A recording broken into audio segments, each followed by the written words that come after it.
মুহররম মাস হিজরি বর্ষের প্রথম মাস। এ মাসের সবচেয়ে বড় তাৎপর্যের বিষয় হলো এটা সম্মানিত 4 মাসের একটা। সম্মানিত মাস কয়টা ভাই? 4টা। কি কি? জিলকদ, জিলহজ, মুহররম, এই 3টা হলো ধারাবাহিক। জিলকদ, জিলহজ এবং মুহররম বছরের 11তম, 12তম আর প্রথম, এই 3টা মাস। আর চতুর্থ মাসটা হলো রজব ও মুদার, আল্লাযী বাইনা জুমাদা ও শাবান, জুমাদাস সানি এবং শাবানের মধ্যবর্তী রজব মাস। এই 4টা মাসকে আল্লাহ তাআলা কোরআনে কারিমে সম্মানিত 4 মাস বলেছেন। সম্মানিত 4 মাস উপলক্ষে সাধারণ ভালো কাজগুলো, রুটিন যে ভালো কাজগুলো আছে সেগুলো নিয়মিত করা, এক্সট্রা কোনো ভালো কাজের নির্দেশনা নাই।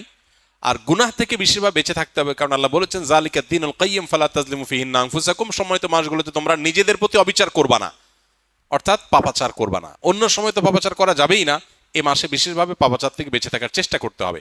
এখন এই যে জিলহজ যাচ্ছে, মুহররম আসছে, দুইটাই কিন্তু সম্মানিত মাস। এই সম্মানিত মাস উপলক্ষে আমার রুটিনে কোনো পরিবর্তন হয়েছে কিনা? রুটিনে পরিবর্তন দূরে থাকুক, আপনি একবারও মনে করেছেন কিনা একটা সম্মানিত মাস আমি অতিক্রম করছি? এটা আপনার মাথায় একবারও আসছে কিনা? যদি না আসে তাহলে আপনি আল্লাহর দেয়া সম্মানিত মাসের সম্মান দিলেন না।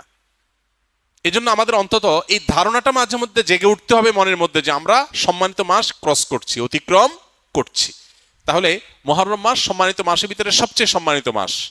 নবী করিম সাল্লাল্লাহু আলাইহি ওয়াসাল্লাম এই মাসের একটা বিশেষ করণীয় স্থির করেছেন, সেটা হলো বেশি বেশি নফল রোজা রাখা। মুহররম মাসে বেশি বেশি রোজা রাখা।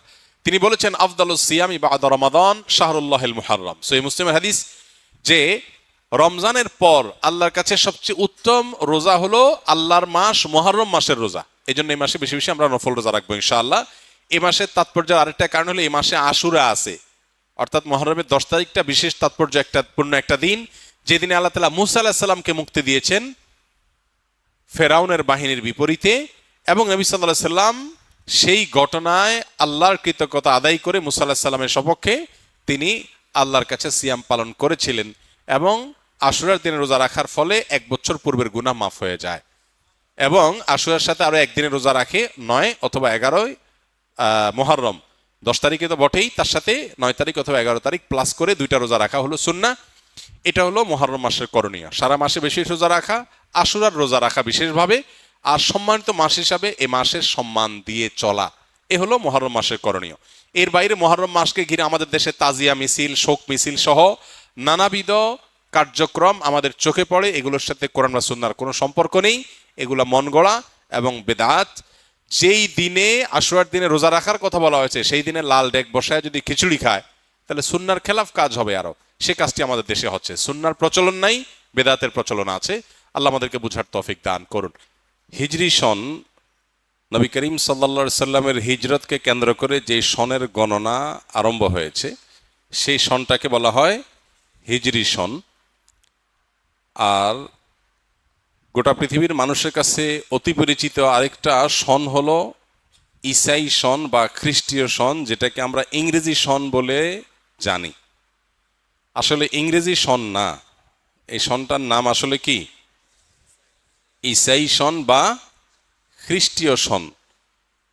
খ্রিস্টানদের অথবা খ্রিস্টান ধর্ম সংশ্লিষ্ট সন হলো ঈসাই সন, যেটাকে আমরা ইংরেজি সন বলি। এটা কোনো ইংরেজি সন না।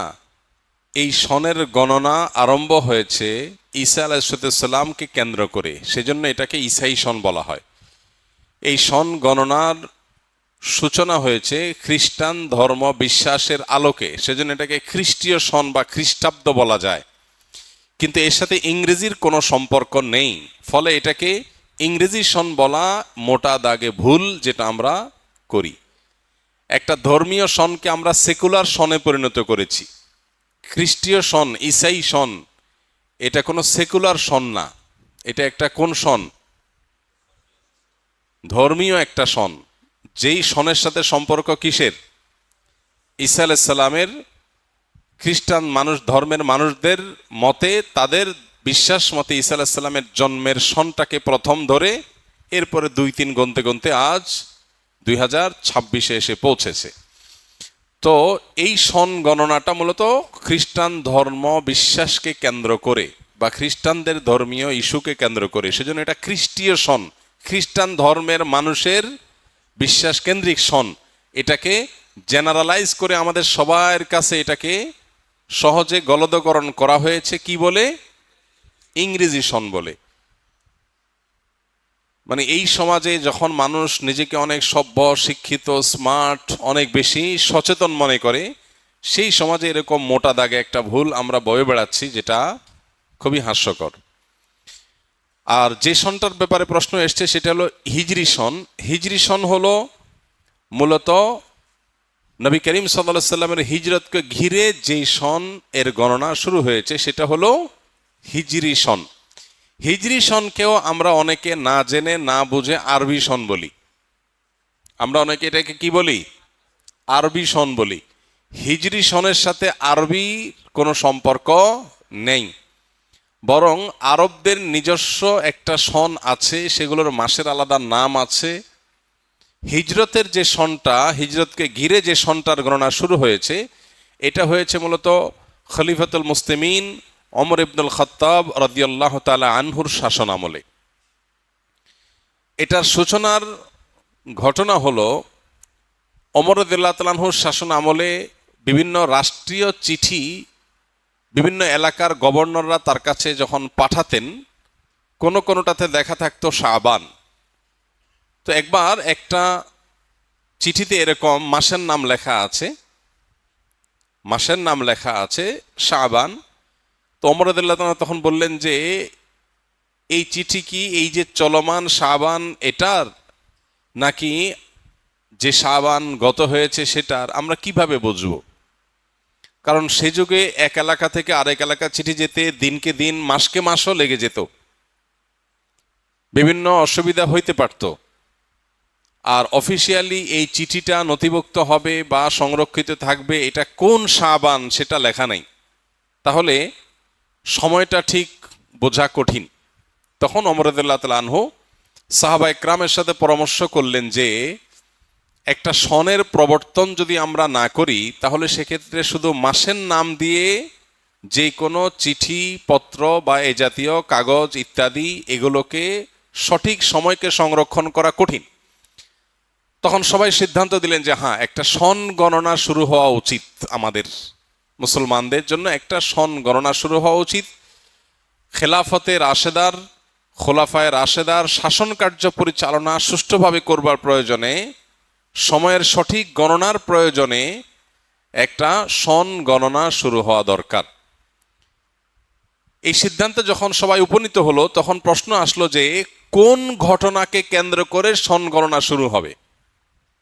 খ্রিস্টানরা যেরকম ঈসা আলাইহিস সালামের জন্মের বছরকে এক ধরে, এরপরে 2, 3, 4, 5 গুনতে গুনতে আজ এ পর্যন্ত এসেছে। আমরা মুসলমানরা আমরা যখন সন গণনা শুরু করব, আমরা কোথা থেকে শুরু করব? অনেকে অনেক মতামত দিলেন, এক একজন এক এক মতামত দিলেন। কেউ অনারবীয় বিভিন্ন কৃষ্টি, কালচার, সভ্যতা সেগুলোকে সামনে রেখে সন গণনার কথা বললেন। কেউ নবী করিম সাল্লাল্লাহু আলাইহি সাল্লামের নবুয়ত লাভের বছরকে এক ধরে তারপর থেকে সন গণনার কথা বললেন। এরকম আরো একাধিক মতামত দেয়া হলো।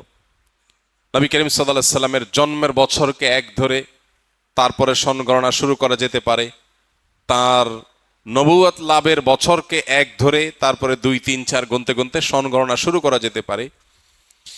অনেকগুলো মতামতের মধ্যে খলিফাতুল মুসলিমিন ওমর ইবনুল খাত্তাব রাদিয়াল্লাহু তাআলা আনহু তিনি নবী সাল্লাল্লাহু আলাইহি সাল্লামের হিজরতের বছরকে, মক্কা থেকে হিজরত করে মদিনায় আসার বছরকে এক ধরে সন গণনার এই মতটাকে তিনি পছন্দ করলেন এবং এটার উপরে সাহাবায়ে কেরাম সিদ্ধান্ত নিলেন যে হ্যাঁ, আমরা হিজরতের সন থেকে সন গণনা শুরু করব। সেই থেকে শুরু হয়েছে হিজরি সন। বাংলা সন যেটা প্রচলিত আছে এটাও হিজরি সনের আরেকটা ভার্সন।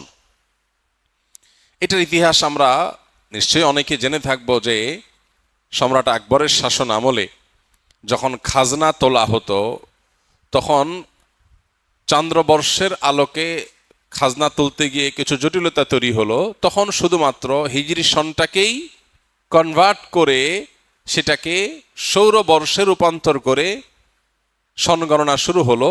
ফলে বাংলা সন এবং হিজরি সনের মধ্যে আমরা দেখি যে কাছাকাছি অবস্থান আছে। সামান্য যেটুকু পার্থক্য হয়েছে এটুকু সোলার এবং লোনার বর্ষের কারণে, চন্দ্র এবং সূর্যের বর্ষের কারণে। তো খোলাসা এবং নির্যাস কথা হলো যে হিজরি সনের গণনা এটি শুরু হয়েছে ওমর রাদিয়াল্লাহু তাআলার শাসন আমলে, আর শুরু হয়েছে নবীজির হিজরতের ঘটনাকে কেন্দ্র করে। এখানে একটা মজার প্রশ্ন আছে। সে প্রশ্ন হলো, নবী করিম সাল্লাল্লাহু আলাইহি সাল্লামের জীবনে এত কিছু থাকতে হিজরত থেকে কেন হিজরি সনের গণনা শুরু হলো? হিজরত আপাত দৃষ্টিতে এটা কি কাঙ্ক্ষিত বিষয় না অনাকাঙ্ক্ষিত? অনাকাঙ্ক্ষিত। কেন অনাকাঙ্ক্ষিত? মানুষ নিজের মাতৃভূমিতে বসবাস করবে, এটাই তো স্বাভাবিক। নিজের মাতৃভূমি ছেড়ে আরেক দেশে চলে যেতে হচ্ছে, এটা কি স্বাভাবিক ঘটনা? সাহাবা একরাম নবী করিম সাল্লাল্লাহু আলাইহি সাল্লামের সাথে মক্কা থেকে হিজরত করে এসেছেন কোথায়? মদিনায়। তাদের মাতৃভূমিতে তাদেরকে থাকতে দেয়া হয়নি, তাদেরকে দেশান্তরিত হতে বাধ্য করা হয়েছে। তারা দেশান্তরিত হয়েছেন, হিজরত করেছেন। এটা কি প্রত্যাশিত ছিল? তাহলে একটা দুঃখজনক ঘটনাকে কেন্দ্র করে হিজরি সনের গণনা কেন শুরু হলো? মানুষ কি দুঃখের ঘটনাকে স্মরণীয় করে রাখতে চায় না সুখের ঘটনাকে? কি বলেন? আনন্দের ঘটনাকে স্মরণ করিয়ে রাখতে চায় নাকি বেদনার ঘটনাকে? বেদনাকে স্মরণ করে রাখতে চায় মানুষ। বেদনা মানুষ ভুলতে চায়, দুঃখের ঘটনা মানুষ ভুলতে চায়, মানুষ স্মরণ করতে চায় না। স্মরণ করতে চায় কোনটা? আনন্দের ঘটনা। এই জন্য জন্ম দিবস উদযাপন হয়, অবশ্য আজকাল মৃত্যু দিবস উদযাপন হয়, বিবাহ বার্ষিকী উদযাপন হয়, যদিও আজকাল বিবাহ বিচ্ছেদ নিয়েও উদযাপন হয়। কিয়ামত নিকটবর্তী হয়ে গেছে, মানুষ অনেক উদ্ভট এবং হাস্যকর কাজও করবে। বাকি সাধারণ আমাদের সমাজ ব্যবস্থায়, আমাদের সাধারণ জীবনযাত্রা আমরা দেখি আনন্দের ঘটনাকে মানুষ বারবার স্মরণ করে মজা পায়, দুঃখের ঘটনা মানুষ ভুলতে চায়। সেখানে সাহাবীরা নবী সাল্লাল্লাহু আলাইহি সাল্লামের জীবনে নবুয়ত লাভের বছর, আনন্দের বছর, বদরের যুদ্ধের বিজয় আনন্দের বছর, এরকম কোন একটা আনন্দের ঘটনাকে কেন্দ্র করে সন গণনা শুরু না করে একটি বেদনার ঘটনাকে কেন্দ্র করে সন গণনা শুরু করেছেন কেন? আমরা যদি দেখি ঈসাই সনের কথা, খ্রিস্টীয় সনের কথা, তাহলে সেটা দেখি যে ঈসা আলাইহিস সালামের জন্মর বছরকে এক ধরে তারা গণনা শুরু করেছে, একটা আনন্দের ঘটনা। কিন্তু মুহাম্মদ সাল্লাল্লাহু আলাইহি সাল্লামের ক্ষেত্রে এসে কেন সাহাবা একরাম একটা বেদনার ঘটনা দিয়ে শুরু করলেন? উত্তর হলো, হিজরত আপাত দৃষ্টিতে বেদনা হলেও হিজরত হলো কিয়ামত পর্যন্ত আগত মুসলমানদের জন্য সবচেয়ে বড় প্রেরণার নাম। কিভাবে প্রেরণা?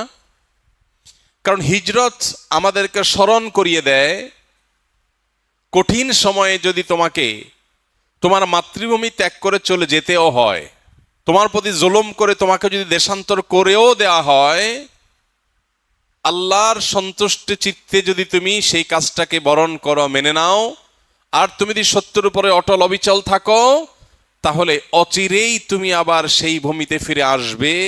হিজরত সেই শিক্ষা, সেই প্রেরণা, সেই স্মরণ আমাদেরকে করায়। সেই জন্য সাহাবা একরাম হিজরতকে স্মরণীয় করে রাখবার চেষ্টা করেছেন। আপাতদৃষ্টিতে দেখা যায় হিজরতের মাধ্যমে সাহাবা একরাম এক এলাকা থেকে আরেক এলাকায় রিফিউজিদের মতো আশ্রয় নিতে হয়েছে, কিন্তু আমরা দেখেছি হিজরতের পরের ইতিহাসটা বিজয়ের ইতিহাস। ইন্নামা আল উসরে ইউসরা। কঠিন সময় যখন যায় আমরা বিচলিত হয়ে যাই, কিন্তু কঠিন সময়ের পরেই যে সুসময় আসে এটা হিজরত আমাদেরকে বলে দিয়েছে। হিজরতের পরে দ্বিতীয় হিজরি সনেই আমরা দেখেছি বদরের মতো ঐতিহাসিক বিজয় আল্লাহ তাআলা দিয়েছেন। মাত্র 6 থেকে 7 বছর যেতে না যেতেই আল্লাহ মক্কা বিজয়ের মতো ঘটনা দিয়েছেন। মাত্র 10 বছরের মধ্যে পৃথিবীর পট পরিবর্তন করে দিয়েছেন। যেটা মক্কায় থেকে 13 বছরে হয় নাই, সেটা মদিনায় 10 বছরে তার চাইতে বহুগুণ অগ্রসর হয়েছে। এমনকি আল্লাহ আয়াতও নাজিল করেছেন, ইযা জাআ নাসরুল্লাহি ওয়াল ফাতহ। আল্লাহ সাহায্য এবং বিজয় যখন আসবে, দেখবে মানুষ দলে দলে ইসলামে আল্লাহর দ্বীনে দাখিল হচ্ছে। তাহলে হিজরতের পরেই এটি ঘটেছিল। এজন্য কোন বেদনা বিধুর অধ্যায় বাহ্যিক দৃষ্টিকোণ থেকে কোনো পরীক্ষা, এটা ইমানদার কখনো এটাতে ভেঙে পড়া উচিত নয়। হিজরত আমাদেরকে সেই শিক্ষা দেয়। কঠিন সময়ের পরে সুসময় আসে, প্রয়োজন শুধু সবরের, প্রয়োজন শুধু ধৈর্যের, প্রয়োজন শুধু অপেক্ষার, প্রয়োজন শুধুমাত্র সঠিক ট্র্যাকে নিজেকে টিকিয়ে রাখার।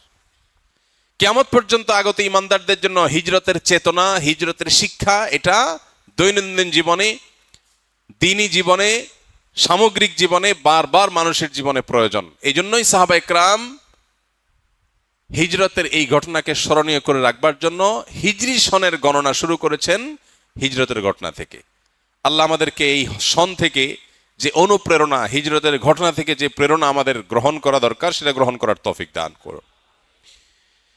হিজরি সনের হিসাব সংরক্ষণ করা ফরজে কিফায়া। হিজরি সন কখন আসে কখন যায়, কোন মাস কখন শুরু হয় কখন শেষ হয়, এই সন গণনা করাটা ফরজে কিফায়া। কারণ ইমাম ফখরুদ্দিন রাজি রাহিমাহুল্লাহর একটা উক্তি আছে, এই উক্তি সমস্ত ফোকায়ে কেরামেরই। সেটি হলো যে ইসলামের সমস্ত ইবাদাত, আল্লাহর সমস্ত আদেশ নিষেধ, এটা হিজরি সনকে ঘিরে হবে।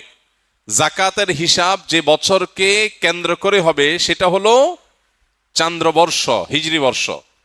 সৌরবর্ষকে হিসাব করে জাকাতের হিসাব ক্যালকুলেশন করা যাবে না। ঠিক একইভাবে আমরা সিয়াম, রমাদান, ঈদ, ঈদুল ফিতর, ঈদুল আজহা, তারপরে জিলহজের প্রথম দশক, মুহররম, আশুরা, এসব আমলগুলোর উদযাপন, এই আমলগুলো আমরা বাস্তবায়ন করব যেই সনকে ফলো করে, সেটা হলো চান্দ্রবর্ষ, হিজরি বর্ষ, সৌরবর্ষ না। যেহেতু আমাদের ইবাদত এই বর্ষকে ঘিরে, এই সনকে ঘিরে সম্পন্ন করতে হবে, সেজন্য এই সনের হিসাব রক্ষা করাটা ফরজে। কোনো মুসলমান সমাজে কেউ যদি এটার হিসাব সংরক্ষণ না করে, সবাই গুনাহগার হবে। তো এই জন্য শুধুমাত্র জাতীয় চাঁদ দেখা কমিটির উপরে ন্যস্ত না করে আমাদের কর্তব্য দিনী প্রতিষ্ঠানগুলো থেকে মুসলমান হিসাবে আমরা অন্তত হিজরি সনের হিসাবটা রাখবো ইনশাআল্লাহ। এখন কোন মাস চলছে জানো? জিলহজ। আজকে কয় তারিখ কেউ কি জানি? ইনফ্যাক্ট আমি নিজেও জানি না। আজকে কয় তারিখ ভাই? 25। হ্যাঁ, শেষের দিকে আমরা আছি এটুকু জানি, কিন্তু এক্সাক্ট তারিখটা আমরা জানি না। এটা একটা ত্রুটি আমাদের, আমাদের এটা একটা ত্রুটি। আমরা চেষ্টা করব ইনশাআল্লাহ হিজরি সনের তারিখ কখন আসে কখন যায় ঠিক রাখবার।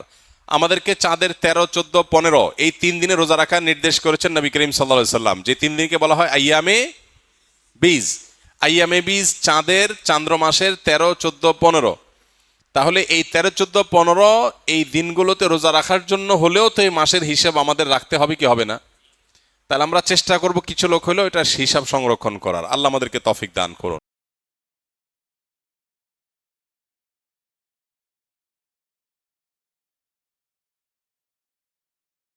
আমার প্রিয় মা বোন, আমি কোরআন এবং হাদিসের আলোকে 11টি বিশেষ নাসিহা পেশ করতে চাই, যেগুলো আপনাদের জীবনকে আলোকিত করবে, দুনিয়াতে আপনাদেরকে মর্যাদার আসনে আসীন করবে, আর আখিরাতে আল্লাহ তাআলার কাছে আপনারা প্রিয় বান্দী হিসাবে উপস্থাপিত হবেন। আল্লাহর কাছে আল্লাহর প্রিয় বান্দী হিসাবে উপস্থাপিত হয়ে জান্নাত লাভ করতে পারবেন। এরকম 11টি পরামর্শ বা নাসিহা আপনাদের প্রতি আমার। নাম্বার 1, কোরআন এবং হাদিসের জ্ঞান অর্জন করা। এটা সকল পুরুষ এবং নারী সকলের জন্য ফরজ। কোরআন এবং হাদিসের জ্ঞান অর্জন করা আমাদের জন্য ফরজ। আমরা অনেকেই আছি যারা ইসলামের ফরজ বিধিবিধানগুলো জানি না। আমাদের যেগুলো অবশ্য কর্তব্য সেগুলো আমরা অনেকে জানি না, শুধু নামে মুসলমান। গতানুগতিক কিছু কাজ করি, হাতে গোনা কিছু ইসলামের নামে কাজ করি, বাস মনে করেছি আমি মুসলমান হয়েছি। আপনাকে 5 ঈমান সম্পর্কে জানতে হবে। আপনার ঈমান কিভাবে আনতে হবে, কি কোন কোন বিষয়ের প্রতি বিশ্বাস থাকতে হবে, কি বিশ্বাস থাকতে হবে, আল্লাহ সম্পর্কে বিশ্বাস থাকতে হবে। ঈমান সম্পর্কে অনেক ভুল ধারণা আমাদের আছে। আমরা আল্লাহ সম্পর্কে বিস্তারিত জানি না, আখিরাত সম্পর্কে জানি না, নবী রাসূল সম্পর্কে জানি না। এগুলো সম্পর্কে সঠিক জ্ঞান অর্জন করতে হবে। 5 ওয়াক্ত নামাজ এর বিধিবিধানগুলো, কখন কোনটা পড়তে হয়, ওয়াক্ত কখন থাকে কখন যায়, অনেক মহিলা আছেন জানেন না, অনেক নারীরা আছেন, অনেক পুরুষরা আছেন জানেন না। তো এগুলো জানতে হবে। ইসলামকে জানাটা অনেক গুরুত্বপূর্ণ। আর জানার জন্য কোরআনে কারীম বুঝে পড়বেন, হাদিস বুঝে পড়বেন, মাসলা মাসাইলের বই পুস্তক বুঝে পড়বেন ওলামাদের তত্ত্বাবধানে থেকে। এবং কোরআন এবং হাদিস শেখার যত ভালো আয়োজন উদ্যোগ আছে সেগুলোতে সামিল হবেন, জ্ঞান অর্জন করবেন। এটা ইসলামের গুরুত্বপূর্ণ একটা ব্যাপার।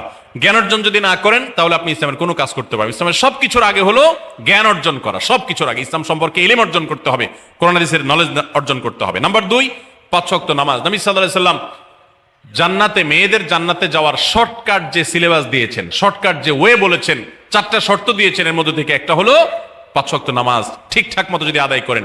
অনেক মহিলারা আছেন জোহরের নামাজ আসরের সময় গিয়ে আদায় করেন, আসরের কাছাকাছি আদায় করেন, কারণ গৃহস্থলী কাজে ব্যস্ত থাকেন, রান্না বাড়ার কাজে ব্যস্ত থাকেন, গা গোসল নিয়ে ব্যস্ত থাকেন। করছি করে এই রান্না বাড়া করা, সবাইকে খাবার দাবার দেওয়া, ছেলে মেয়েকে খাবার দাবার দেওয়া, ঘর ইত্যাদি মোছা ধোয়া, এগুলো করতে করতে, নিজের গোসল টোসল করতে করতে 3টা 3:30 বেজে যায়। অনেক সময় আসরের ওয়াক্তের কাছাকাছি গিয়ে তারপর জোহরের নামাজ আদায় করেন। খুবই গর্হিত একটা কাজ। আমার মা বোনরা সতর্ক থাকবেন এ ব্যাপারে, যে নামাজ সময় মতো আদায় করতে হবে। শয়তান আপনাদেরকে একটা ভুল কথা বলে ধোঁকা দেয়, সেটা হলো যে আমি রান্না বাড়া করছি যে পোশাকে, এই পোশাকে কিভাবে নামাজ পড়বো, তাহলে আমি গোসল টোসল করে একটা নামাজ পড়বো। আর গোসল তো আর সহজে করা হয় না। রান্না বাড়ার পরে সবাই বাড়ায় খাওয়াই দেওয়া, এরপরে ঘর দুয়ার পরিষ্কার করা, এরপরে সব কাজ শেষে গোসল করা, তারপরে গোসল করে এসে নামাজ পড়া, এসব করতে করতে শয়তান আপনার নামাজটা অনেক পিছায়া দেয়। মনে রাখবেন, আপনি যে পোশাকে কাজ করতেছেন ওই পোশাকে যদি দুর্গন্ধ না থাকে, খারাপ না থাকে, ভালো পোশাক হয়, তো ওই পোশাকে আপনি নামাজ পড়তে পারবেন। দুর্গন্ধ থাকলেও শরীরকে ফ্রেশ করার ব্যবস্থা আছে, আপনি ফ্রেশ করে আপনি নামাজে দাঁড়ায় যাবেন, এরপর নামাজ পড়ে বাকি কাজ করবেন। কাজকে বলবেন না যে নামাজকে বলবেন না যে আমার অনেক কাজ আছে, এগুলো শেষ করে নামাজ পড়বো। শয়তান আমাদেরকে ধোঁকা দেয়। এই জন্য মা বোনরা 5 ওয়াক্ত নামাজ সময় মতো আদায় করবেন, ঠিকঠাক মতো আদায় করবেন। অনেক মা বোনরা আপনারা নামাজ পড়েন, নামাজ হয় না। বাংলাদেশে বেশিরভাগ মহিলাদের, নারীদের মধ্যে একটা ভুল আছে নামাজ প্রসঙ্গে, সেটা হলো যে নামাজের মধ্যে সতরটা ভালো করে ঢাকেন না। সতর কি? মেয়েদের নামাজের মধ্যে মুখমণ্ডল ছাড়া, 2 হাতের কবজি ছাড়া তাদের মাথা থেকে পা পর্যন্ত পুরো শরীর তারা ঢেকে রাখবে। আজকাল নামাজের ওড়না পাওয়া যায়, এই ওড়নাগুলো পড়লে এই মুখমণ্ডল ছাড়া 2 হাত এক সহকারে ঢাকা থাকে, এভাবে ঢেকে রাখতে হবে। আপনি যদি নামাজ পড়েন, আপনার গলা দেখা যায়, আপনার কাঁধের কিছু অংশ দেখা যায়, চুল দেখা যায়, আপনার হাতের কনুই দেখা যায়, তাহলে সেক্ষেত্রে কিন্তু আপনার নামাজ হবে। পুরো নামাজ জুড়ে এরকম খালি থাকে এগুলো, তাহলে নামাজ হবে না। অনেক বোনরা এটা জানেন না, তাহলে নামাজটা ঠিকঠাক মতো পড়তে হবে জান্নাতে যাওয়ার জন্য, এটা পূর্ব শর্ত। নাম্বার 2।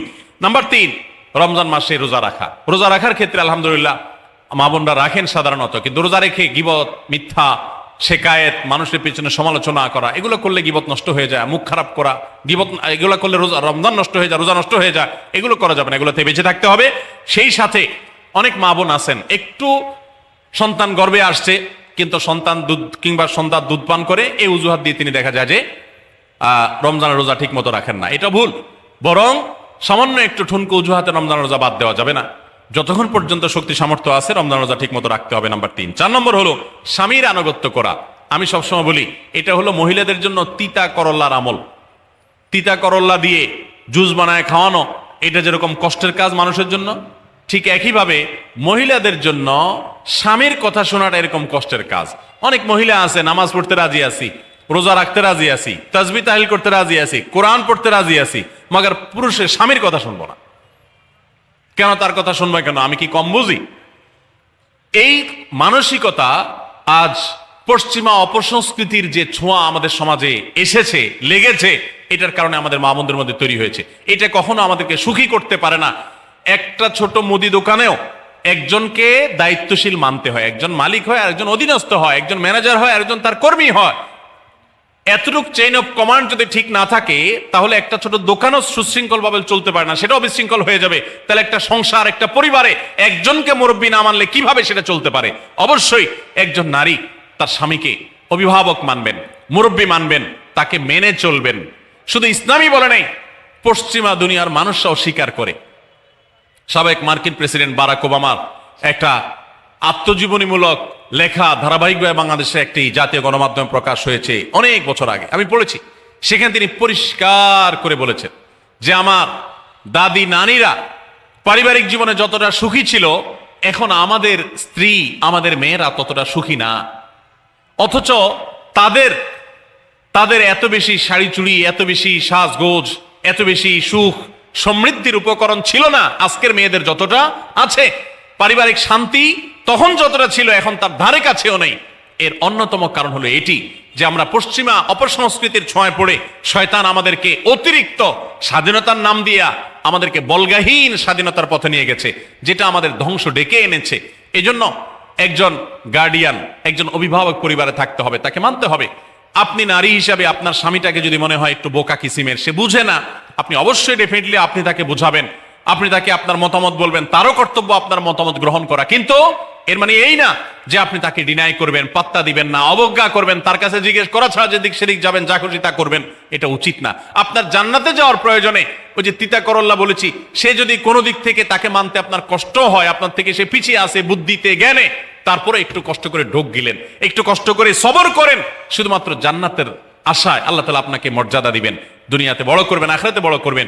অনেক সময় দেখা যায় পুরুষতান্ত্রিক সমাজে আমাদের দেশে দেখা যায় যে পুরুষদের নানা অনাচারে মেয়েরা অতিষ্ঠ হয়। একটু সবর করেন, সন্তান সন্ততি বড় হবে, তখন আর পুরুষের এই সমস্ত জুলুম থাকবে না, পুরুষ তখন দৌড়ের উপরে থাকবে। এই বাস্তবতা আমরা প্রত্যেকটা মানুষ উপলব্ধি করার কথা। অতএব মেয়েদের, মুসলিম নারীদের অত্যন্ত গুরুত্বপূর্ণ আরেকটি বিষয় হলো 4 নম্বর যেটি বললাম, স্বামীর আনুগত্য করা। যতটুকু সম্ভব তার সর্বোচ্চ আনুগত্য করার চেষ্টা করতে হবে, যতক্ষণ তিনি কোরআন হাদিসের কথা বলেন। স্বামী যদি কোনো অন্যায় কথা করতে বলেন, তাহলে তখন আর তার কোনো কথা শোনা যাবে না। নাম্বার 5, একজন মুসলিম নারীর জন্য তার ইজ্জতের হেফাজত অত্যন্ত গুরুত্বপূর্ণ ব্যাপার। এমন একটা সমাজে আমরা বসবাস করতেছি, পাঠ্য বইয়ে শিক্ষার নামে আমাদের সন্তানদের চরিত্র নষ্ট করে দেওয়া হচ্ছে, বিবাহ বহির্ভূত সম্পর্ক করতে তাদেরকে উস্কানি দেওয়া হচ্ছে, শিক্ষার নামে কুশিক্ষা দেওয়া হচ্ছে, যার কারণে আমার সন্তান নষ্ট হয়ে যাচ্ছে। এই জন্য আমি বলি, এমন যুবক, এমন যুবতী আজকাল সোনার হরিণ হয়ে গেছে। হাজারে 2-4-10 জন যুবক পাওয়া যাবে কিনা সন্দেহ, যেই যুবক বুকে হাত রেখে বুক টান টান করে আল্লাহর শুকরিয়া আদায় করে বলতে পারবে তার যৌবনে কোনো হারাম স্পর্শ সে করে নাই, কোনো হারামের কাছে সে যায় নাই, তার চরিত্রকে সে হেফাজত করেছে, কোনো গুনাহে সে লিপ্ত হয় নাই, এরকম কথা বলার মতো যুবক খুব বেশি নাই আমাদের সমাজে। ধ্বংস করে ফেলা হয়েছে বিনোদনের নামে, শিক্ষার নামে, নানা নামে। এগুলো আমাদের দেশের সংস্কৃতি ছিল না। এদেশের মুসলমান তো বটে, এদেশের হিন্দুরাও পারিবারিক এই বন্ধনের মধ্যে থেকে তারা তাদের চরিত্রকে হেফাজত করে, বৈবাহিক সম্পর্ক ছাড়া কোন প্রকার সম্পর্কের মাধ্যমে তাদের যৌন আকাঙ্ক্ষাকে মেটায় না। এটা এদেশের মাটির, এদেশের কালচার, এদেশের মানুষের কালচার, এদেশের সকল ধরনের মানুষের কালচার, কিন্তু এদেশের সেই সংস্কৃতিকে ধ্বংস করে দেওয়া হচ্ছে ছোট ছোট বাচ্চাদের বইয়ে এই বিবাহ বহির্ভূত সম্পর্কের কথা বলে। এই জন্য সচ্চরিত্র এখন সোনার হরিণ হয়ে গেছে। নবী সাল্লাল্লাহু আলাইহি সাল্লাম বলেছেন, মাইয়াজমান লি মা বাইনা লিহিয়াইহি ওয়া মা বাইনা রিজলাইহি আদমান লাহুল জান্নাহ। যে ব্যক্তি তার 2 চোয়ালের মাঝখানের অঙ্গ অর্থাৎ মুখ, আর যে ব্যক্তি তার 2 রানের মধ্যবর্তী অঙ্গ, তার লজ্জাস্থানকে হেফাজত করবে, অন্যায় খাতে ব্যবহার করবে না, এটার সংরক্ষণের দায়িত্ব এবং গ্যারান্টি যে ব্যক্তি নিজের ব্যাপারে নিজে নিবে, নবী সাল্লাল্লাহু আলাইহি ওয়াসাল্লাম বলেছেন, আমি তার জন্য জান্নাতের দায়িত্ব নিয়ে নিলাম। যে এটা 2টার দায়িত্ব নিতে পারবে, আমি তার জান্নাতের দায়িত্ব নিলাম। এবং নবী সাল্লাল্লাহু আলাইহি ওয়াসাল্লাম আরো বলেছেন, আকসারু মা ইউদখিলুন নাস আন-নার, মানুষকে সবচেয়ে বেশি জাহান্নামে নিয়ে যায় কোন জিনিসে? আল ফামু আল ফরজ, এই 2টি অঙ্গ, মুখ এবং লজ্জাস্থান। এই জন্য মা বোনরা, অনেকে আপনাদেরকে অনেক প্ররোচনা দিবে, অনেক গুনাহের পথে আহ্বান করবে। আপনাদের মেয়েরা স্কুল কলেজে পড়তে গেলে সেখানে অনেক অন্যায় আবেদন শুনবে, হারামের আহ্বান শুনবে। তাদেরকে সুশিক্ষা দিবেন যে আল্লাহ তাআলা তোমাকে যে চরিত্র দিয়েছে, যৌবন দিয়েছে, এটাকে যেখানে সেখানে ব্যবহার করলে হবে না। কিয়ামতের ময়দানে যুবকদেরকে আলাদা করে জিজ্ঞাসা করা হবে, তোমার যৌবনকালে কি করছো সেটা বলো, বুড়া বয়সে এসে কি করছো এটা ইম্পর্টেন্ট না, যৌবনকালে কি করে আসছো সেটার হিসাব দাও।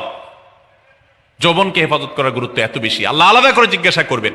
এই জন্য মা বোনদের কর্তব্য তাদের মেয়েদেরকে, ছেলেদেরকে অসৎ চরিত্রতা থেকে হেফাজত করবেন, সংরক্ষণ করবেন, তাদেরকে বুঝাবেন, তাদেরকে সেভাবে বড় করবেন যে বিয়ে শাদীর মাধ্যমে, সাংসারিক জীবনের মাধ্যমে তোমরা তোমাদের এই জীবনকে তোমরা উপভোগ করবে। আল্লাহ তাআলা তোমাদের জন্য যে নিয়ামত রেখেছেন সেই নিয়ামত তোমরা পাবে, কিন্তু অবৈধ উপায়ে কখনো তোমরা সেদিকে পা বাড়াবে না। যারা বাড়ায় তাদের দুনিয়াতেই ধ্বংস হয়, আখিরাত তো আছেই। এই অবৈধ সম্পর্ক করে সুখে থাকে খুব কম মানুষ। যারা যত বেশি এই জগতে যায় তারা তত বেশি অসুখী থাকে দাম্পত্য জীবনে। অতএব একজন নারী, তার 5 নম্বর গুরুত্বপূর্ণ বিষয় হলো তার ইজ্জতের হেফাজত, লজ্জাস্থানের হেফাজত এবং তার চরিত্রের হেফাজত। আল্লাহ তাআলা আমাদের মা বোনদেরকে সেই তৌফিক দান করুন। অনেক সময় দেখা যায় যে সবই ঠিক আছে, আপনি সোশ্যাল মিডিয়াতে পুরুষের ছবি দেখে, ভিডিও দেখে আপনি হারাম আনন্দ পাচ্ছেন। আপনি ইমোতে, হোয়াটসঅ্যাপে, মেসেঞ্জারে বিভিন্ন পুরুষের সাথে অপ্রয়োজনীয় চ্যাটিং করছেন, কথা বলছেন, এবং সেখানে এই বেহুদা কথা থেকে অনেক অনাচার হয়ে যায়, অনেক সংসার ভেঙে যায়, অনেক পরকীয়া হয়, অনেক সংসার ধ্বংস হয়। এই জন্য আল্লাহ বলেছেন আল্লাহ তাকরাবুজ জেনা, জেনার কাছেও যেও না, চ্যাটিংই করতে যেও না, কারণ করতে গেলে তুমি ডুবে যাবা, পরে ফিরে আসতে পারবা না। ভয়ঙ্কর এক গুহা এবং ভয়ঙ্কর এক জগৎ। তো এই পথ থেকে আমাদেরকে বেঁচে থাকতে হবে। আল্লাহ আমাদের তৌফিক দান করুন। নাম্বার 6, মা বোনদের জন্য গুরুত্বপূর্ণ বিষয় হলো সন্তানদের লালন পালন করা। আপনি বাজার থেকে 2-4 কেজি আম কিনে খাইছেন, এটাতে আপনি যতটা সুখী হতে পারবেন, আপনি যদি একটা আমের গাছ লাগাই দিতে পারেন তাহলে তার চাইতে অনেক বেশি সুখী হতে পারবেন, আপনি বেশি লাভবান হবেন, আপনি মনকে মন আম খেতে পারবেন, আপনার বংশধররা খেতে পারবে। নিজে আমল তো করবেনই মায়েরা বোনেরা, পাশাপাশি সন্তানদেরকে যদি আল্লাহ ভীরু বানান, মুত্তাকি বানান, পরহেজগার বানান, কোরআন হাদিস শিখান, তাদেরকে যদি পর্দা শিখান, তাদেরকে যদি চরিত্র হেফাজত শিখান, তাদেরকে যদি ভালো মানুষ বানানো শিখান, তাহলে আপনি আম গাছ লাগানোর মতো ফলের গাছ লাগাই গেলেন, সওয়াবের গাছ লাগাই গেলেন। দুনিয়া থেকে চলে যাবেন, নেক সন্তানের আমল যেগুলো আপনি শিখাই দিয়ে গেছেন এগুলোর সওয়াব আপনি পেতে থাকবেন। ছেলেটাকে সূরা ফাতিহা নিজে শিখাবেন, মেয়েটাকে সূরা ফাতিহা নিজে শিখাবেন, নিজে ভালো করে শিখবেন, তাহলে কিয়ামত পর্যন্ত, মরণ পর্যন্ত এই ছেলে যতবার সূরা ফাতিহা পড়বে প্রত্যেক নামাজে আপনি কিন্তু সওয়াব পেয়ে থাকবেন, কারণ আপনি শিখাই দিয়ে গেছেন, আপনি শুরুটা করে দিয়ে গেছেন। এই জন্য মা বোনদের জন্য সন্তানদের লালন পালন করা, সন্তান দুধে ভাতে আছে কিনা, ভালো জামা কাপড় পরছে কিনা, এর চাইতে ইম্পর্টেন্ট হলো সন্তান আমার নামাজ পড়ছে কিনা, সন্তান আমার আল্লাহকে চিনে কিনা, সন্তান আমার কোরআন হাদিসের শিক্ষা পেয়েছে কিনা। সন্তান একদিন স্কুলে যায় না, তার জন্য আমার মাথা খারাপ হলে, সন্তান একদিন নামাজ পড়ে না এক ওয়াক্ত, তার জন্য আরো বেশি মাথা খারাপ হতে হবে। তাহলে আপনি দায়িত্বশীল মা হতে পারবেন, দায়িত্বশীল বাবা হতে পারবেন। মনে রাখবেন নবী সাল্লাল্লাহু আলাইহি ওয়াসাল্লাম বলেছেন, প্রত্যেকটা শিশু জন্মগ্রহণ করে ভালো মানুষ হয়ে, কেউ জন্মগতভাবে খারাপ হয় না, ডাকাত হয়ে জন্মায় না, তবে তার মা বাপ তাকে নষ্ট করে, কারণ মা বাপ তাকে ঠিক মতো লালন পালন না করে, ভালো পরিবেশ দেয় না, খারাপ ছেলেফেলের সাথে মিশে, তখন সে নষ্ট হয়। এই জন্য আপনার দায়িত্ব সন্তান কার সাথে মিশছে, কোথায় যাচ্ছে, কি করতেছে, মোবাইলে কি দেখছে, সন্তানকে সময় দেন, মোবাইল টিপাটিপি বন্ধ করেন, তাদেরকে নিয়ে বসেন, তাদেরকে কথা শোনান, কোরআন হাদিস পাঠ করে শোনান, তাদেরকে ভালো পরিবেশ দেন, ভালো ফ্যামিলির, দিনদার ফ্যামিলির বাচ্চাদের সাথে তাদেরকে মিশান। ইনশাআল্লাহ আপনি আল্লাহর কাছে এর জন্য উত্তম বিনিময় পাবেন, সওয়াব পাবেন। নাম্বার 7, মা বোনরা বিশেষ করে আপনাদের জন্য গুরুত্বপূর্ণ হলো কৃতজ্ঞতা আদায় করবেন। পুরুষদের জন্য গুরুত্বপূর্ণ, কিন্তু মা বোনদের জন্য বিশেষ গুরুত্বপূর্ণ এই জন্য যে নবী সাল্লাল্লাহু আলাইহি ওয়াসাল্লাম বলেছেন, তিনি জাহান্নামে নারীদেরকে যে দেখেছেন, তাকে যে দেখানো হয়েছে মেরাজে, যে প্রচুর সংখ্যক নারীরা জাহান্নামে, এর অন্যতম একটা কারণ ছিল নেয়ামতের নাশকরি করা। পুরুষদের মধ্যেও নাশকরির কারণে বহু পুরুষ জাহান্নামে যাবে। মা বোনরা স্বামী এবং নিজের জগতে যতটুকু আল্লাহ তাআলা দিয়েছেন এতটুকুর উপর শুকর আদায় করবেন। আপনার স্বামী মানুষটা হয়তো মুখটা খারাপ, কিন্তু তার শরীরটা ভালো আছে, সে আপনাকে উপার্জন করে এনে খাওয়ায়। অনেক মহিলা আছে তার স্বামী হয়তো অ্যাক্সিডেন্ট করে পঙ্গু হয়ে গেছে, সে হয়তো বিছানা শুয়ে বাকি জীবন কাটিয়েছে, তার কষ্টের কোনো শেষ নাই। আপনার স্বামী হয়তো বা তার কোনো দিক থেকে দুর্বলতা আছে, আবার বহু দিক থেকে তার ভালো গুণ আছে। একই কথা পুরুষদের জন্য ইসলাম নির্দেশ করেছে যে তার স্ত্রীর একটা গুণ খারাপ দেখে যদি তার কষ্ট লাগে, তো সে চিন্তা করলে 10টা গুণ ভালো দেখবে, সেটা দেখে শুকর আদায় করা উচিত। এই শুকরিয়া আদায় করা ছাড়া পুরুষ হোক নারী হোক কে আল্লাহর প্রিয় বান্দা হতে পারবে না। এজন্য আল্লাহর কাছে শুকরিয়া আদায় করবেন। মায়েরা বিশেষ করে শ্বশুরের বাড়িতে যাওয়ার পর প্রথম অনেক কষ্ট হয়। আমি সবসময় বলি, শ্বশুর বাড়িতে যাওয়ার পর মেয়েরা আমাদের দেশে নানান জুলুম নির্যাতন সহ্য করতে হয়। শাশুড়ি বাঁকা চোখে দেখে, সব শাশুড়ি না, অনেক শাশুড়ি, অনেক সময় ননদরা বাঁকা চোখে দেখে, স্বামী লোকটা জ্বালায় নানাভাবে, দেবররা জ্বালায় নানানভাবে, মানুষ খোঁচাখুচি করে, কষ্ট দেয়। একটু ধৈর্য ধারণ করেন, আল্লাহ তাআলা আপনার সংসারে যখন 2-4টা সন্তান দিবে, এরা যখন বড় হয়ে যাবে, এগুলো সব আপনার বাহিনী হয়ে যাবে, তখন দেখবেন ওই বুড়া আস্তে আস্তে চুপসে গেছে, বুড়ার বড় কোনো গলা নাই, বড় কোনো কথা নাই, কারণ পোলাপান সব মায়ের পক্ষে থাকে, বুড়া সব আস্তে আস্তে সাইজ হয়ে যায়। এই জন্য মা বোনরা সবর করবেন, ধৈর্য ধারণ করবেন, খবরদার ধৈর্য হারা হবেন না, শুকর আদায় করবেন। নাম্বার 8, কখনো মুখ খারাপ করবেন না, গালিগালাজ করবেন না, অভিশাপ দিবেন না। অনেক সময় পোলাপান একটু উল্টাপাল্টা করলে তাদেরকে অনেক মা অভিশাপ দিয়ে দেন, গজব ঠাডা দিয়ে দেন, বদদোয়া করেন, মুখ দিয়ে খারাপ কথা বলে ফেলেন। এগুলো খুব খারাপ জিনিস। নবী সাল্লাল্লাহু আলাইহি ওয়াসাল্লাম বলেছেন, যদি কাউকে গজব ঠাডা দেওয়া হয়, এটার উপযুক্ত না হলে যে দেয় তার উপরে এসে পড়ে, এরকম ভয়াবহ একটা বিষয়। এই জন্য কোন অবস্থাতে এগুলো যেন না হয়। এবং মেয়েদের জাহান্নামে যাওয়ার বেশি জাহান্নামে যাওয়ার অন্যতম একটা কারণ এটাও যে তাদের মধ্যে, অনেকের মধ্যে, আমি সবার কথা বলছি না, যে এই ধরনের গালিগালাজ করা, অভিশাপ দেওয়ার বদস্বভাব আছে। এই বদস্বভাব বহু পুরুষের মধ্যেও আছে, সবাইকে ছাড়তে হবে। নাম্বার 9, আত্মীয়তার বন্ধন রক্ষা করার পরে দায়িত্বশীল হতে হবে। স্বামীকে স্বামীর ভাই বোনের সাথে সম্পর্ক ভালো রাখতে কখনো বাধা দিবেন না। অনেক মহিলা আছে বোকার মতো কাজ করে। স্বামী যদি স্বামীর ভাইকে টাকা পয়সা দেয়, সে অপছন্দ করে। স্বামী যদি স্বামীর বোনকে টাকা পয়সা দেয়, সে এটাকে পছন্দ করে না। মা বাবার খোঁজ খবর বেশি নিলে তার কাছে ভালো লাগে না। এই মহিলা হলো নির্বোধ, কেন নির্বোধ? কারণ নবী সাল্লাল্লাহু আলাইহি সাল্লাম বলেছেন যে মান সাররাহু আন ইউবসাতালাহু ফি রিজকিহি আও ইউনসালাহু ফি আথারি ফালিয়াসিল রাহিমা, যে ব্যক্তি চায় তার রিজিকে আল্লাহ বরকত দেখ, তার হায়াতে বরকত দেখ, সে যেন রক্ত সম্পর্কে আত্মীয়দের সাথে সম্পর্ক বেশি ভালো রাখে। তাহলে আপনার স্বামীর রিজিক বেশি হোক, টাকা পয়সা বেশি হোক, তার হায়াতে বরকত হোক, এটা যদি আপনি চান তাহলে আপনি বরং তারা উৎসাহিত করা উচিত, তোমার ভাইটার খবর নাও, তোমার বোনটার বাড়িতে যাও, তোমার মা বাপের খেদমত করো, তাদের সাথে যত সম্পৃক্ত থাকবে আপনার স্বামীতে আল্লাহ তাআলা তত বরকত দান করবেন। এই জন্য তাকে সেটা করবেন। আবার পুরুষদেরও উচিত মেয়েদেরকে সুযোগ দেওয়া, তারা তাদের বাপ, মেয়েরও তো কর্তব্য আছে তার বাপ মার প্রতি, বাপ মার খেদমত করবে, বাপ মার জন্য হাদিয়া তোফা দিবে। অনেক পুরুষরা আছে মেয়েদের পাওনা অধিকারই দেয় না, হাদিয়া তোফা কোত্থেকে দিবে, তাদের মহরটাই দেয় না, তাদের হাত খরচ দেয় না, আলাদা কিছু হাত খরচ দেওয়া উচিত যে তার মতো সে খরচ করবে, তার মা বাপের জন্য খরচ করবে। এগুলোর বিনিময়ে আমরা আল্লাহর কাছে জান্নাত পাবো। অতএব এই আত্মীয়তার সম্পর্ক রক্ষা করা গুরুত্বপূর্ণ। নাম্বার 10, সাদাকা করবেন। সাদাকা জাহান্নাম থেকে মুক্তির কারণ। নবী সাল্লাল্লাহু আলাইহি সাল্লাম জাহান্নামের ব্যাপারে সতর্ক করেছেন আপনাদেরকে, আমাদের সবাইকে। অতএব সাদাকা দিলে জাহান্নাম থেকে মুক্তির একটা পথ আমরা পাই, সুগম হয়। এবং নবী সাল্লাল্লাহু আলাইহি সাল্লামের সময় মহিলা সাহাবীরা তাদের গহনা খুলে আল্লাহর রাস্তায় দান করতেন। এজন্য মসজিদ, মাদ্রাসা, বিভিন্ন গুরুত্বপূর্ণ যে দানের খাতগুলো আছে সেগুলোতে বেশি বেশি দান করবেন, বেশি বেশি আল্লাহর রাস্তায় ব্যয় করবেন, যতটুকু তৌফিক আছে ততটুকু। এখন মহিলারা দান করবে কোত্থেকে? পুরুষরা মহরের টাকাই পরিশোধ করে না, বেচারে দান করবে কোত্থেকে? এই জন্য পুরুষরা দায়ী হবে এবং মহিলারাও তাদের মহরের টাকা যেন অনাদায় না থাকে, তারা যেভাবে চেষ্টা করলে হয় সেভাবে চেষ্টা করবেন এবং তাদের হাত খরচ আলাদা দেওয়া উচিত এবং তারা পর্দার মধ্যে থেকে তাদের মতো উপার্জনও করতে পারেন, সেটাও শরীয়ত তাদের জন্য সুযোগ রেখেছে। যেভাবে হোক তারাও সাদাকার চেষ্টা করবেন। 11 নম্বর সর্বশেষ হলো সময়ের অপচয় করবেন না। এখন এমন একটা সময় চলছে বেশিরভাগ মানুষ জাহান্নামে যাবে, যেই কারণে আজকের যুগে সবচেয়ে বেশি আমরা বিপদগামিতার মুখে যাচ্ছি, যে কারণে সেটার অন্যতম হলো এই স্মার্টফোনের অপব্যবহার। আমরা অনেকে আছি টেলিভিশনের বিভিন্ন সিরিয়ালে আসক্ত, অনেকে আছি বিভিন্ন নাটক সিনেমায় আসক্ত, অনেকে আছি ফেসবুক এবং ইউটিউবে এগুলোতে আসক্ত।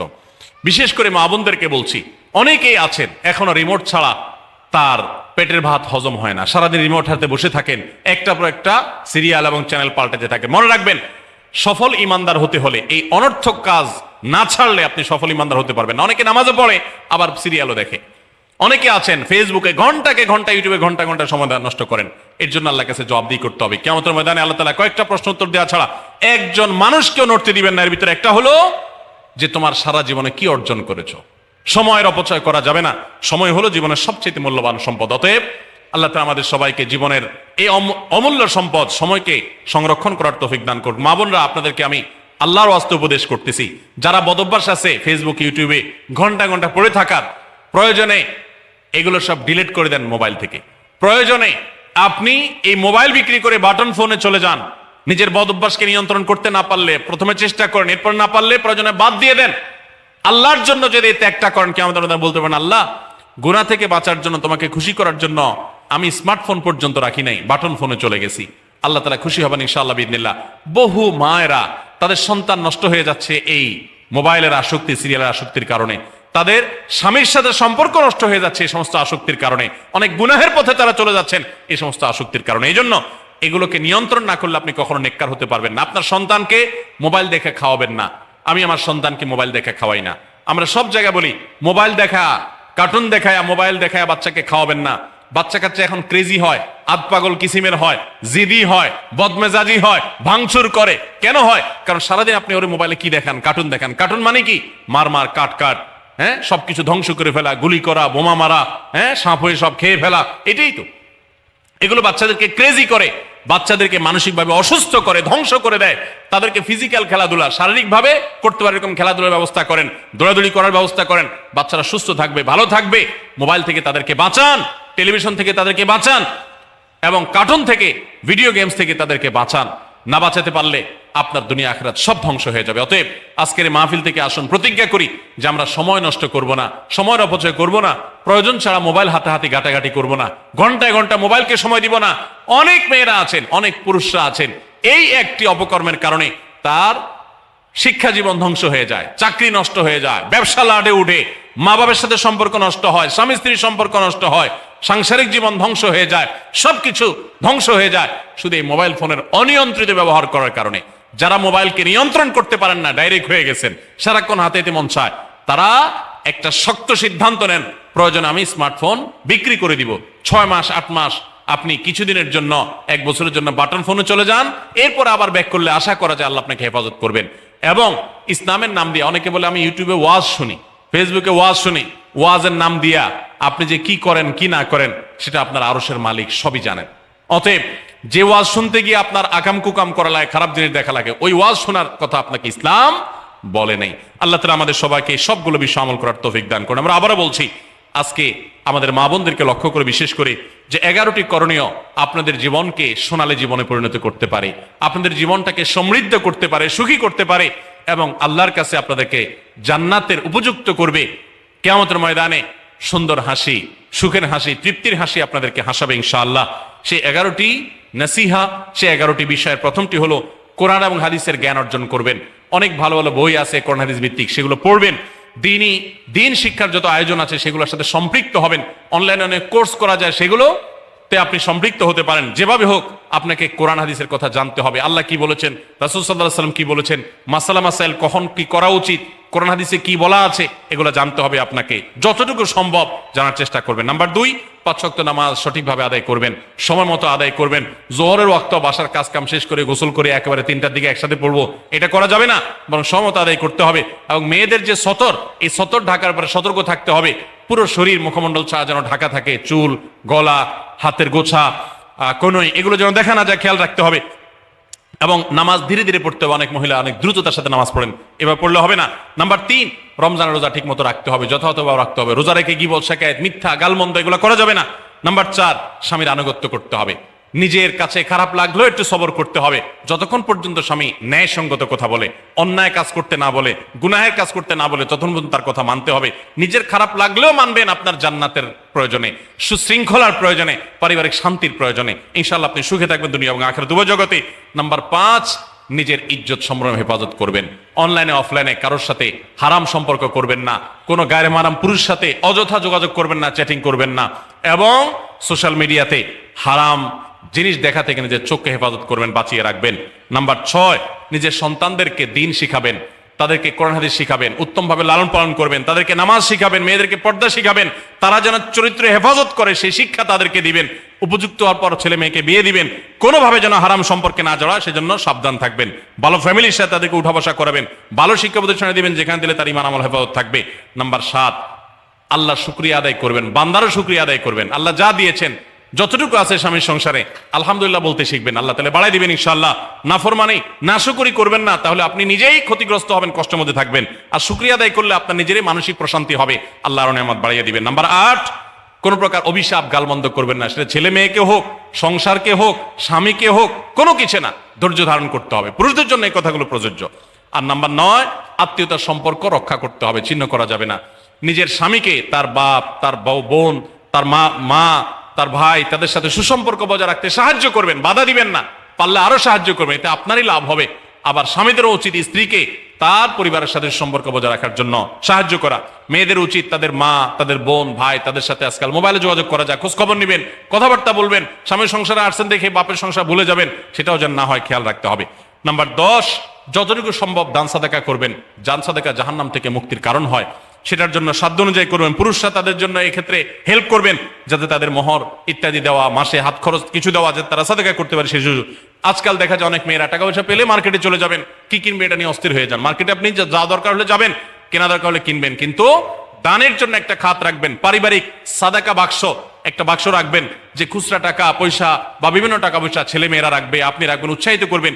এটা দিয়ে একটা গরিব ফ্যামিলি মুখে হাসি ফোটাবেন, একটা ভালো কাজ করবেন, পারিবারিকভাবে এরকম দানের ব্যবস্থা করবেন। বোনেরা, সর্বশেষ হলো সময় নষ্ট করবেন না সোশ্যাল মিডিয়াতে। আল্লাহর ওয়াস্তে এটা থেকে নিজেকে বাঁচাবার জন্য সংগ্রাম করেন। যারা এখনো এই রোগ থেকে বাঁচতে পারেন নাই, আল্লাহর কসম করে বলছি, দুনিয়ার জীবনটাই ধ্বংস হবে, অসুখী থাকবেন, অশান্তিতে থাকবেন, আখিরাতের ধ্বংস তো আছেই। অতএব ফেসবুক, ইউটিউব, এটা যদি আপনাকে দেখতে হয়, খারাপ কিছু যেন না আসে সেভাবে ফিল্টার করে নেবেন, এবং নিয়ন্ত্রিত নির্দিষ্ট সময়ের বেশি দেখবেন না। 10 মিনিট 10 মিনিট, সকাল দুপুর রাত, এর বেশি বিকাল, আমি এর বেশি দেখবো না। ঘন্টায় ঘন্টা টিপবেন না। অনেক মহিলা আছে স্বামীকে সময় দেওয়ার সুযোগ নাই, সন্তানের দিকে তাকাবার সুযোগ নাই, উনি টেলিভিশন এবং মোবাইলে আসক্ত, এবং এটা আমাদের সমাজকে ধ্বংস করে দিচ্ছে। নিজের ক্ষতি নিজে করছে, নিজের পায়ে কুঠারাঘাত করছেন। আশুরা উপলক্ষে সর্বপ্রথম এবং প্রধান আমল হলো রোজা রাখা। মুহররমের 10 তারিখ এবং তার সাথে 9 তারিখ, এই দুইটা রাখা উত্তম, কারণ নবী সাল্লাল্লাহু আলাইহি ওয়াসাল্লাম বলেছেন, যদি আমি আগামী বছর বেঁচে থাকি তাহলে আমি 9-10 রোজা রাখবো। এই যে 9-10 রাখাটা উত্তম, এটা নবীজির স্বপ্ন ছিল, আকাঙ্ক্ষা ছিল। আর না হলে 10-11 রোজা রাখা, এটা হলো আশুরার প্রধান আমল। দ্বিতীয়ত, আশুরার এই দিবসের শিক্ষাটা গ্রহণ করা, এটা নিয়ে খুব বেশি আলোচনা হয় না। আলোচনা হয় শুধু আশুরার রোজা নিয়ে, ইতিহাসও আলোচনা হয়, কিন্তু আশুরার চেতনা কি, আশুরার শিক্ষা কি, আশুরা আমাদেরকে কি বার্তা দেয়, সেটা নিয়ে আলোচনা হয় না। অতএব আশুরা উপলক্ষে প্রতি বছরই আমাদের এই শিক্ষাটা ধারণ করা দরকার যে সত্যের বিজয় হবেই হবে, দুদিন আগে আর দুদিন পরে। আর অসত্য এবং বাতিল লাঞ্ছিত, অপমানিত, পরাজিত, নিমজ্জিত হবেই হবে, সেটাও 2 দিন আগে বা পরে। ফেরাউন শক্তিশালী ছিল, ফেরাউন ক্ষমতাবান ছিল, জালিম ছিল, তাই বলে তার পক্ষাবলম্বন সত্যের অনুসন্ধানে মানুষরা করেনি। মুসা আলাইহিস সালাম দুর্বল ছিলেন, তার অনুসারী বনী ইসরাঈলও দুর্বল ছিলেন, তারা শোষিত ছিলেন, আর ফেরাউন শোষণকারী ছিল। এই দুইয়ের মধ্যে আল্লাহ তাআলা চূড়ান্ত হাসি, শেষ হাসি, চূড়ান্ত বিজয় এটা দান করেছেন কাকে? মুসা আলাইহিস সালামকে। অতএব সত্যের বিজয় হয় 2 দিন আগে আর পরে। এই চেতনা, এই শিক্ষা মাথায় রেখে যদি আমরা চলি, আমরা সত্যের সাথে থাকবো, সেটা দুর্বল হলেও সত্যের সাথে থাকবো, সংখ্যায় কম হলেও। আমি শুধুমাত্র শক্তি, সামর্থ্য, দল, গ্রুপ, মতাদর্শ এগুলো দেখে, জোয়ার দেখে আমি চলবো না, আমি আদর্শের ভিত্তিতে চলবো। এই শিক্ষাটা আমাদেরকে আসলে দিয়ে থাকে। অতএব সেই শিক্ষাটা আমরা ধারণ করার চেষ্টা করব ইনশাআল্লাহ। আশুরা উপলক্ষে একটা হাদিস, যে হাদিসকে ইমাম তিরমিজি রাহিমাহুল্লাহ বিশুদ্ধ বললেও, হাসান বললেও, অন্য ইমামরা অনেকে জয়ীফ বলেছেন, সেটা হলো এই দিনে আল্লাহ তাআলা আল্লাহর বান্দাদেরকে মাফ করার ইতিহাস আছে। অতএব পরবর্তী জাতিরাও আল্লাহর কাছে তওবা করলে এই দিনে তওবা কবুল হবে, আল্লাহ তওবা করবেন, কবুল করবেন। তো সেই হাদিসের উপর ভিত্তি করে কেউ আল্লাহর কাছে এই দিন ইস্তেগফার এবং তওবাও করতে পারে, যেহেতু নফল আমল, এটা চাইলে কেউ করতে পারে। মুহররম আসলেই মুআবিয়া রাদিয়াল্লাহু তাআলাকে নিয়ে বিভিন্ন আলোচনার জন্ম নেওয়া হয়। হযরত মুআবিয়া রাদিয়াল্লাহু তাআলা কি সাহাবী ছিলেন? মুআবিয়া রাদিয়াল্লাহু তাআলা সাহাবী ছিলেন, এটা নিয়ে তো কোনো প্রশ্ন থাকার সুযোগই নেই। আমরা সবাই জানি তিনি সাহাবী ছিলেন, এবং মুআবিয়া রাদিয়াল্লাহু তাআলা আনহু আমাদের সমস্ত মুসলমানদের কাছে শ্রদ্ধার পাত্র। সাহাবীদের সমালোচনা করতে নবী সাল্লাল্লাহু আলাইহি ওয়াসাল্লাম পরিষ্কারভাবে নিষেধ করেছেন। সাহাবীদের সমালোচনা করা, তাদেরকে গালমন্দ করা, এই গালমন্দ করতে নবী সাল্লাল্লাহু আলাইহি ওয়াসাল্লাম নিষেধ করেছেন। মুআবিয়া রাদিয়াল্লাহু তাআলা আনহু সহ সাহাবা ইকরাম সম্পর্কে আমাদের ধারণা হলো, মানুষ হিসেবে তারা কেউ ভুলের ঊর্ধ্বে নন, তাদের কোনো ব্যক্তিগত ভুল থাকতে পারে। কিন্তু প্রথম কথা হলো, সাহাবীদের ব্যাপারে কোরআন এবং সুন্নাহ যে সমস্ত মর্যাদার কথা বলেছে, সেই সমস্ত মর্যাদাগুলোর কারণে তাদেরকে আল্লাহ যদি মাফ করে দেন, আপনি আমি সমালোচনা করার কে? বদর যুদ্ধে অংশগ্রহণকারী সাহাবীদের সম্পর্কে নবী সাল্লাল্লাহু আলাইহি ওয়াসাল্লাম বলেছেন, সহিহ বুখারীতে আসছে, আমালু মা শি'তুম ক্বাদ গাফারাল্লাহু লাকুম, তোমরা যা খুশি করতে পারো, আল্লাহ তোমাদের মাফ করে দিয়েছেন। কত বড় কথা! অতএব সাহাবীদের গালমন্দ করা, নিন্দামন্দ করা জায়েজ নাই। হোসেন রাদিয়াল্লাহু তাআলা আনহুর যে কারবালা ঘটনায় নির্মমভাবে সপরিবারে শাহাদাত বরণ করেছেন, সেটার সাথে মুআবিয়া রাদিয়াল্লাহু তাআলা আনহুর কোনো দায় নেই। অহেতুক অনেকে সেটাকে জড়াবার চেষ্টা করেন। হোসেন রাদিয়াল্লাহু তাআলা আনহুর শাহাদাতের সাথে ইয়াজিদের যে সম্পর্ক, বা ইয়াজিদের বাহিনীর যে সম্পর্ক, সেটাকে মুআবিয়া রাদিয়াল্লাহু তাআলার উপরে দায় চাপানোটা একেবারেই অহেতুক। হ্যাঁ, মুআবিয়া রাদিয়াল্লাহু তাআলা আনহু তার ছেলেকে দায়িত্ব দিয়েছেন, দায়িত্বে রেখেছেন, এটা তার ইজতিহাদ, এটা তার ভুল, এটা তার গবেষণা, এটা ভালো হতে পারে, হয়তো বা বাস্তবে সেটা ভুল হতেও পারে, কিন্তু এটা গবেষণা। গবেষণাগত ভুলের জন্য কেউ কোনো মুস্তাহিদ সমালোচনার যোগ্য, গালমন্দ অন্তত করার উপায় বা সুযোগ থাকে না। বিধায় মুআবিয়া রাদিয়াল্লাহু তাআলাকে নিয়ে আমাদের ধারণার পরিবর্তন হওয়া উচিত। আমাদের সমাজে দেখা যায়, মুহররমের 10 তারিখ আসলেই অনেক রেডিও চ্যানেলে, অনেক মিডিয়াতে মুআবিয়ার সমালোচনা করা হয়। এটা সুস্পষ্টভাবে শরিয়ার লঙ্ঘন, নবী সাল্লাল্লাহু আলাইহি ওয়াসাল্লামের হাদিসের লঙ্ঘন। একজন ইমানদার সেটা করতে পারেন না। পুত্রের কোনো কর্মকাণ্ডের জন্য গণহারে বাবাকে দায়ী করা, এটা একেবারেই অনুচিত কাজ। মুহররম মাস আসলেই হাই হুসাইন বলে মিছিল করতে দেখা যায়, এগুলো কি শরীয়ত সম্মত? এগুলো সুস্পষ্ট বিদআত। মুহররম মাসের সাথে এই হাই হুসাইন করার কোনো সম্পর্ক নেই। তাছাড়া হোসেন রাদিয়াল্লাহু তাআলা আনহুর মৃত্যুতে আমরা প্রত্যেকটা মানুষ ব্যথিত, এবং তার হত্যাকারীদেরকে আমরা ঘৃণা করি, কিন্তু এবং তাদের নির্মম শাস্তি আল্লাহর কাছ থেকে আমরা আশা করি, দোয়া করি। কিন্তু সেই সাথে তাকে ঘিরে সারা বছর জুড়ে বা যুগ যুগ ধরে এই শোক পালন করা, শতাব্দীকে শতাব্দী পর শোক পালন করা, এটা শরিয়ার কোনো বিধান নয়। শরিয়ার বিধান হলো লা ইহদাদা ফাওকা সালাসাতি আইয়াম, 3 দিনে বেশি কোনো শোক পালন করা চলবে না। বিধায় আমরা তার শোকে মুহ্যমান, তার ব্যথায় ব্যথিত, কিন্তু এর মানে এই না যে আমরা এটা বছর বছর পালন করে যাব। ইহুদি খ্রিস্টানদের অনুকরণ, তারা যেরকম প্রত্যেক বছর বছর দিবস পালন করার অংশ হিসেবে এগুলো করে থাকে। এটা ইসলামের কালচার না, মুসলমানদের কর্মকাণ্ড নয়। নবী সাল্লাল্লাহু আলাইহি ওয়াসাল্লাম ওয়াফাতের পর এরকম বছর বছর কোনো শোক পালন সাহাবীরা কেউ করেননি।